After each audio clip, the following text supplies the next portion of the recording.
ஸ்டாலின் அவர்கள் இன்னைக்கு தேர்தல் பிரச்சாரம் பண்றார். அவர் தொடக்கத்தில் அவர் 5 ஆண்டு காலம் தமிழ்நாட்டுக்கு செய்த திட்டங்களை பத்தி பேசினார். எடுபடல, ஏன்னா எந்த திட்டமும் நிறைவேறல. அதன் பிறகு பிஜேபி பத்தி பேசுறார். பிஜேபி வந்துரும், பிஜேபி வந்துரும், பிஜேபி பூச்சாண்டின்னு காமிச்சிட்டு இருக்காரு. பிறகு நான் சொன்னேன், ஸ்டாலின் அவர்களே, இது சட்டமன்ற தேர்தல், நாடாளுமன்ற தேர்தல் முடிஞ்சு 2 வருஷம் ஆயிடுச்சு. இன்னும் நீங்க நாடாளுமன்ற தேர்தலே இருக்கிறீங்க, மறந்துட்டீங்க போல இருக்குது. நாடாளுமன்றத்தில் உங்களுக்கும் மோடிக்கும் போட்டி, இந்த சட்டமன்ற தேர்தல் உங்களுக்கும் எடப்பாடி பழனிசாமிக்கும் போட்டி. இப்ப வாங்க, இந்த காலத்துக்கு வாங்கன்னு சொன்ன உடனே அதை பேச நிறுத்திட்டார். அதன் பிறகு வேற எதுவும் பேச தெரியல. அவரும் அவர் பிள்ளையும் சேர்ந்து எடப்பாடி பழனிசாமி அவர்களை தனிநபர் விமர்சனம், கொச்சையா பேசுறது, அசிங்கமா பேசுறது. எங்களுக்கும் பேச தெரியும், நாங்க பேசணும், நீங்க தாங்க மாட்டீங்க, ஆனால் நாங்க பேச மாட்டோம். இப்ப பேசுறாரு ஸ்டாலின் அவர்கள். இப்ப எதுவும் பேசல. என்ன பேசுறாங்கன்னா, நாங்கள் ஆட்சிக்கு வந்தால் 8000 ரூபாய் கூப்பன் கொடுப்போம். ஏமா இந்த கூப்பன் என்னன்னு தெரியுமாமா? அதாவது ஒரு முதலமைச்சர் 5 ஆண்டு காலம் அவர் சாதனை பத்தி பேசல, 5 ஆண்டு காலம் அவர் செஞ்ச ஆட்சியை பத்தி பேசல, 5 ஆண்டு காலம் விவசாயிக்கு ஏதாவது நீர்ப்பாச திட்டம் நலத்திட்டங்களை பத்தி பேசல, 5 ஆண்டு காலம் கல்வியை பத்தி பேசல, 5 ஆண்டு காலம் சுகாதாரத்தை பத்தி பேசல, 5 ஆண்டு காலம் வேலை வாய்ப்பு வழங்குறதை பத்தி பேசல, 5 ஆண்டு காலம் தொழிற்சாலைகளை கொண்டு வந்ததை பத்தி பேசல, 5 ஆண்டு காலம் தடுப்பணைகளை பத்தி பேச கேட்கல, ஏன்னா எதுவுமே செய்யல.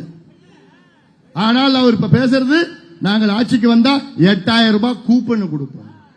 அந்த கூப்பன் என்ன தெரியுமாமா? அது வெறும் பேப்பர், காகிதம். அந்த கூப்பன் நீங்க வாங்கணும்னா திமுக கட்சிக்காரன் 3000 ரூபாய் லஞ்சம் கொடுக்கணும். சும்மா கொடுக்க மாட்டான் அவனுக்கு. அந்த கூப்பனை திமுக குடும்பத்துக்கு தான் கொடுப்பான், தவிர உங்களுக்கு வராது.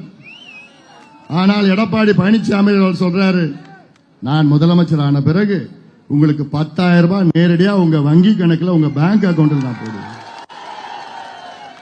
திமுகவில் 8000 ரூபாய் பேப்பர் கூப்பன், அண்ணா திமுக ஆட்சியில் 10,000 ரூபாய் பணம் உங்க வங்கி கணக்கில் வரும்.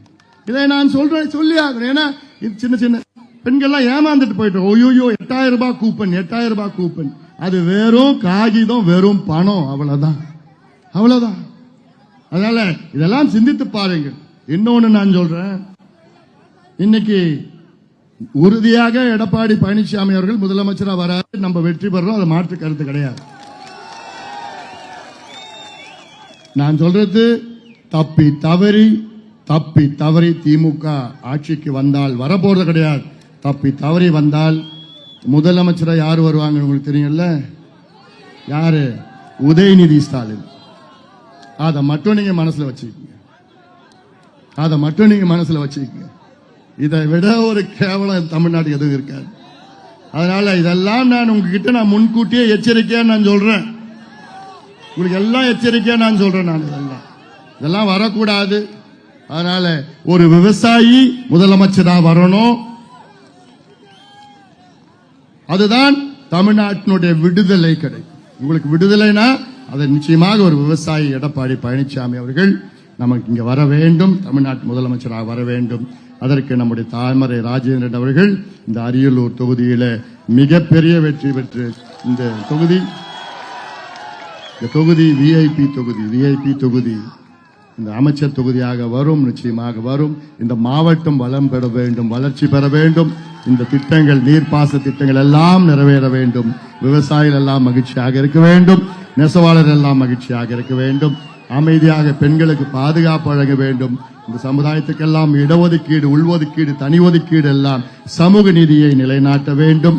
இந்த பிள்ளைகள் எல்லாம் நல்ல கல்வி கிடைக்க வேண்டும், நல்ல விவசாயம் எல்லாம் மகிழ்ச்சியாக இருக்க வேண்டும், நல்ல தரமான சுகாதாரம் அனைவருக்கும் கிடைக்க வேண்டும் என்று இதற்கு நீங்கள் எல்லோரும் தாமரை ராஜேந்திரன் அவர்கள் வெற்றி பெற்றாக வேண்டும். அதற்கு நீங்கள் எல்லோரும் சேர்ந்து அரியலூர் சட்டமன்ற தொகுதியில தாமரை ராஜேந்திரன் அவர்களை இரட்டை இலை சின்னத்தில் வாக்களித்து அவரை வெற்றி பெற செய்யுமாறு உங்கள் பணியோடு பாசத்தோடு எல்லாவற்றுக்கும் மேல் உரிமையோடு கேட்டுக்கொண்டு நன்றியோடு விடைபெறுகின்றேன். நன்றி, வணக்கம்.